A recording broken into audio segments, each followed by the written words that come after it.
Welcome back to Truth for Only. Today we're going to be reacting to Kamala's first interview since the debate. I think this is actually her first interview by herself since she's been nominated as the candidate for the Democratic Party.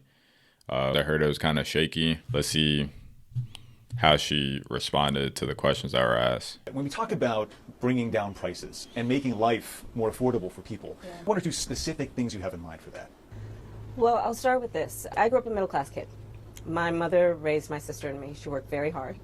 She was able to finally save up enough money to buy our first house when I was a teenager. I grew up in a community of hardworking people, construction workers and nurses and teachers. I noticed that she's always like rambling on about her life instead of actually answering the question.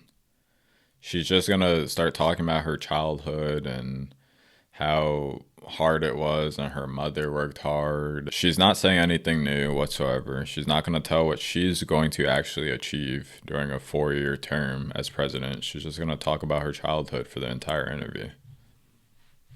I try to explain to some people who may not have had the same experience, but a lot of people will relate to this. I grew up in a neighborhood of folks who were very proud of their lawn, and what are you talking about? They're proud of their lawn? So he's asking you what you're going to do for the country. What are your plans for the country? And you're talking about people being proud of their lawn. I don't know how people in their right mind vote for her. Why didn't you guys select RFK? I don't know how RFK just completely gets skipped over, and this is the best that you guys have to offer. And I was raised to believe and to know that all people deserve dignity, and that we as Americans have a beautiful character. We have ambitions and aspirations and dreams, but not everyone necessarily has access to the resources that can help them fuel those dreams and ambitions. So when I talk about building an opportunity economy, it is very much with the mind of investing in the ambitions and aspirations and the incredible work ethic of the American people, and creating opportunity for people, for example, to start a small business. My mother worked long hours, and our neighbor helped raise us. We used to call her, I still call her, our second mother. She was a small business owner. I love our small business owners. I learned who they are from my childhood, and she was a community leader. She hired locally. She mentored. Our small businesses are so much a part of the fabric of our community. She's the type of person to be asked a question and ramble on for 3 minutes, and then you get so lost in all the fluff that you forgot what the question was. I don't even remember what the original question was at this point, because she was just talking about her childhood the entire time. Not to mention, really, I think the backbone of America's economy. So my opportunity economy plan includes giving startups a $50,000 tax deduction to start their small business. It used to be $5,000. Nobody can start a small business with $5,000. But investing in people's innovative ideas and giving them the ability to go for it. Opportunity economy means, look, we don't have enough housing in America. We have a housing supply shortage. And what that means, in particular for so many younger Americans, the American dream is elusive. It's just actually not attainable.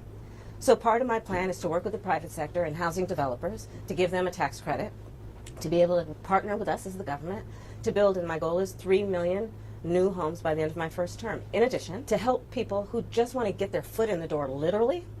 And so giving first-time home buyers a $25,000 down payment assistance to be able to just get in the door, and then they will do the work that they need to do to save and to pay that mortgage and to build.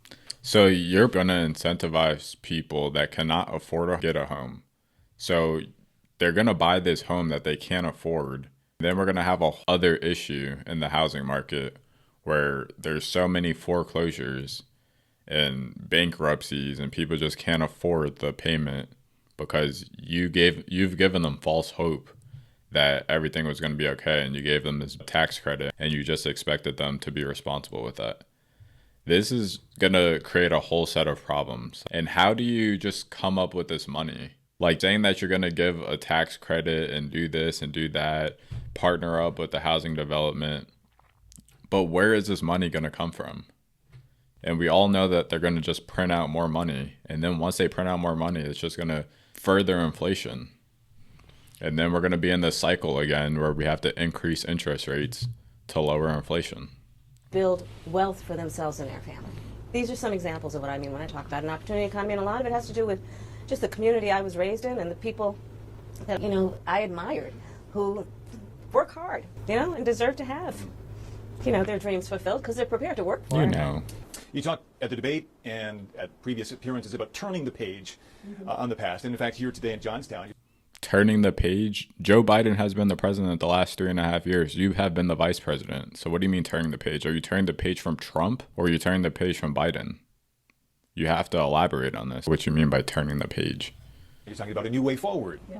I think some people have a question, given maybe your current role as vice president of the United States, how different you are from Joe Biden. And so I wonder if there are one or two spots, policy areas or approaches where you would say, I'm a different person. Well, I'm obviously not Joe Biden. And, I offer a new generation of leadership. And so, for example, thinking about developing and creating an opportunity economy where it's about investing in areas that really need a lot of work. And maybe focusing on, again, the aspirations and the dreams, but also just recognizing that at this moment in time, some of the stuff we could take for granted years ago, we can't take for granted anymore.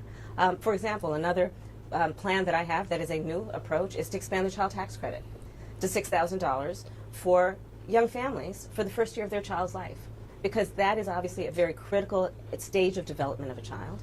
And a lot of... So what about the second year? What about the third year? What about the fourth year? You're just going to give them a tax credit for the first year or a tax credit for a year. That won't do anything for most people. When it comes to gun ownership, where do you draw the line in America on gun ownership and gun use? Well, like you said, Brian, I am a gun owner, and Tim Walz, my running mate, is also a gun owner. We're not taking anybody's guns away. I support the Second Amendment, and I support reasonable gun safety laws. Part of my approach to this is I was a career prosecutor for most of my career. I have personally prosecuted homicide cases. I have personally looked at autopsies. I have personally seen what assault weapons do to the human body. And so I feel very strongly that it is consistent with the Second Amendment and your right to own a gun to also say we need an assault weapons ban. They're literally tools of war. See, it's going to start with assault weapons, and then it's going to go into weapons in general. You can't give these people an inch because they'll take a mile. So once you start to let them trample over your rights, they'll just continue. It doesn't just stop there. And I think people need to wake up and actually realize that. I'm supported by over 200 Republicans who worked for both Presidents Bush, John McCain, Mitt Romney. I'm supported by the former Vice President Dick Cheney, former Congressmember Liz Cheney. And I think people are more willing now. Who are they? Why are she acting like those people represent the Republican Party more than anybody else? There are so many Republicans that don't support you whatsoever. These few names that you just listed don't mean anything. My best friend from kindergarten is still my best friend. I think that I have a career that really, and I said it the other day, as a career prosecutor, I never asked a victim of crime, were they a Republican or a Democrat. The only thing I ever asked them is, are you okay? Why would you ever ask them, are they Republican or Democrat? Why would that ever be the right time? I don't think people go up to people when there's a case of emergency and be like, are you a Republican or a Democrat? What are you? I'm only going to help you if you're one or the other. Nobody does that. That was like such a pointless thing to even bring up. And I think that's the approach that most Americans want, regardless of who they voted for in the last election. No duh. In terms of turning the page and charting the way forward. I imagine you're looking forward to cooking Sunday dinner again. I am looking forward. Yes, I am looking forward to cooking. The whole family gets involved. The kids each have their role. She can't cook. She did not change my mind whatsoever, once again. It just seems pretty typical. Any interview that she hops on, she pretty much saying the exact same thing. She's not even switching it up a little bit. It's just verbatim at this point.